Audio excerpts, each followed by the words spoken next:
That people come here as punishment and not for punishment, and our role is re-entry. Our role is to help people become as able-bodied and capable as possible by the time they leave here to be able to transition back to the community and live productive, healthy, pro-social lives.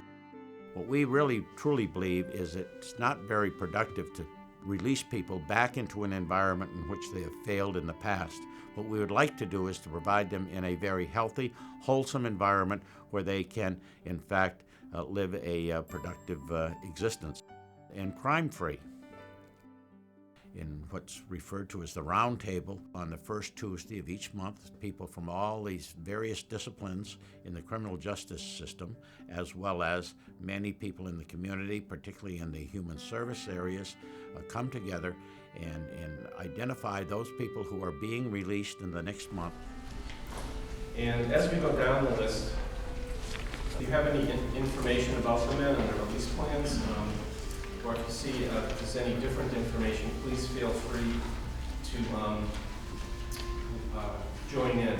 And we really encourage. We also have to provide information in terms of what are the programs in the community that are accessible to the inmate when they leave the institution that will give them support in the community. My name is Wanda Rallone, and I'm director of the Hampshire County Resource Center, and I work in collaboration with the shelters with Danielle D. Berry, and we work with the individuals coming out of the jail to continue the case management, any work that's already been done, and that we continue that process with them, with the ultimate goal to house them.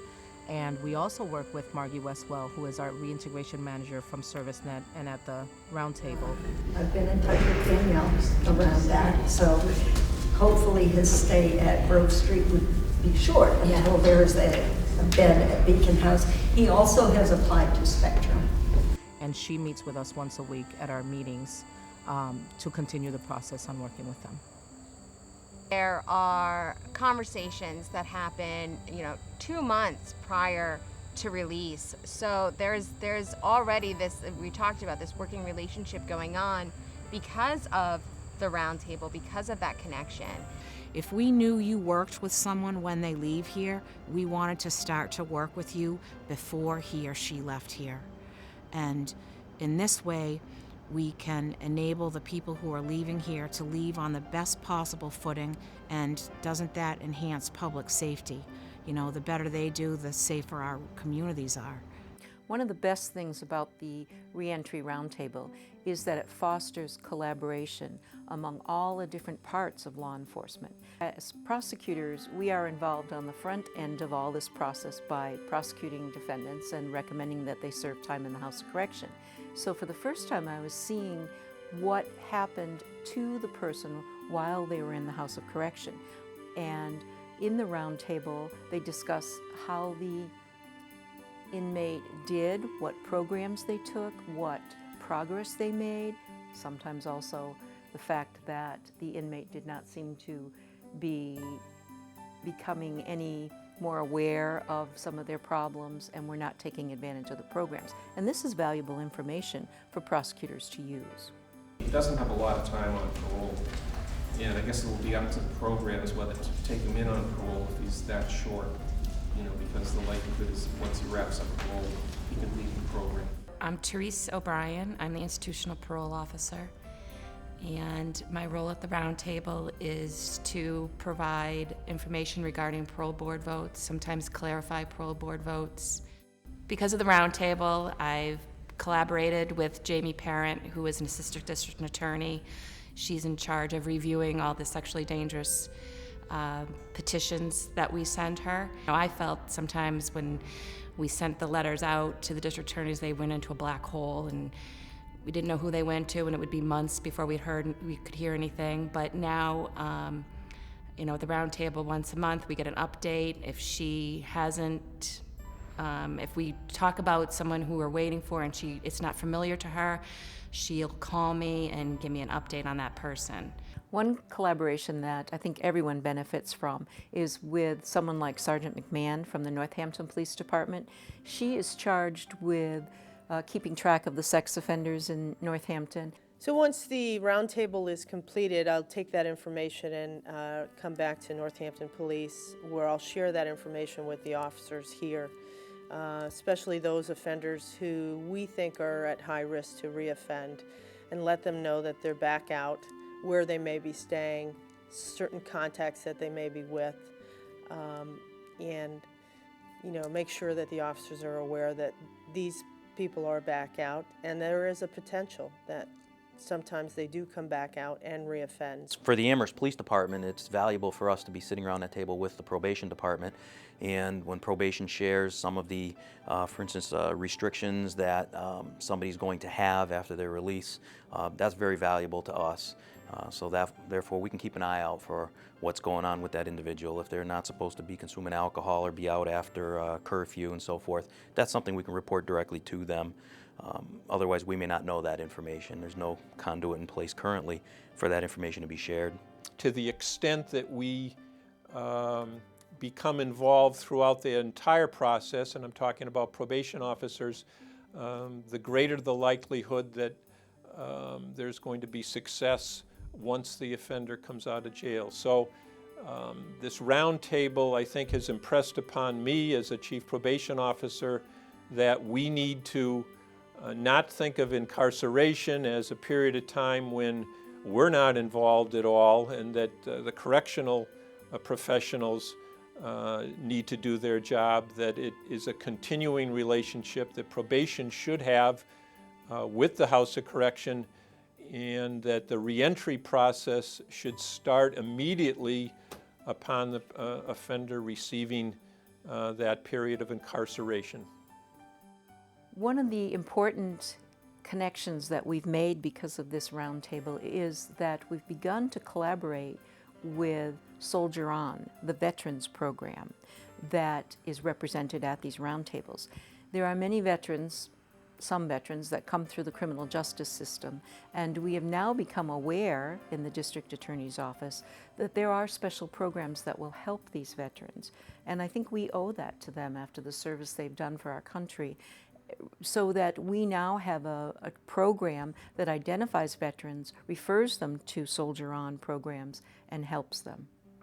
I work for a place called Soldier On, who serves homeless veterans. The biggest benefit of being a part of the round table and being able to interact with the people that are there is being able to identify the veterans who might need our services while they're still in jail, and then also we're able to follow up and let people know how they're doing afterwards. And some of the staff who work here at the jail are actually employed by some of these outside agencies. I'm the forensic coordinator here at the Hampshire Sheriff's Office. I work for ServiceNet, which is the mental health provider here in Hampshire County, and I am subcontract through the jail to work here as a mental health provider. My responsibilities here at the roundtable is to provide basically a continuum of care for inmates who are transitioning back into the community, working toward their areas of need, which include substance abuse, mental health treatment, medication monitoring, and oftentimes therapy. They begin to work with individuals while they are incarcerated and provide a natural link, really, to the services that individuals can avail themselves when they leave, because they've already been introduced to ServiceNet. They've been introduced to the reentry process. They may have even met who an individual clinician may be for them at one of these agencies when they leave, and they may have already started to work with them prior to leaving as well. So we have a number of services that are provided internally that are replicated when people leave. Hi, I'm Carl Signoni. I'm a reintegration manager here at the Hampshire House of Correction. I work with the inmates to prepare their release plans and also to help them make connections in the community to increase the likelihood that they'll do well after their release. Monthly roundtables follow a fairly set agenda. After introductions, we go over the release plans for the men getting out in the next 2 months, and then the men paroling. And then during that, again, we're open for any discussion about the men or any information anybody has. Once that's done, we just ask for updates from the community providers and law enforcement at the table about kind of what's going on in their service or in their area. We've recently cleared out all those serial car breaks and house beanies that I talked about last month.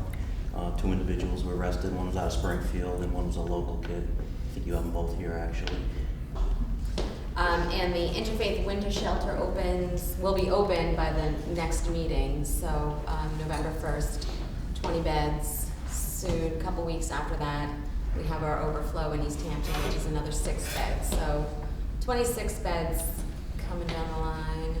Just helping him getting food stamp application, that's what he wanted. But if you have information about him, I would appreciate how to approach him in particular, okay? Margie and Tim talked about that last Friday. I think he's in the process of returning back to Hampshire County to finish his sentence here. I think that might be happening this week, I think, or soon anyway.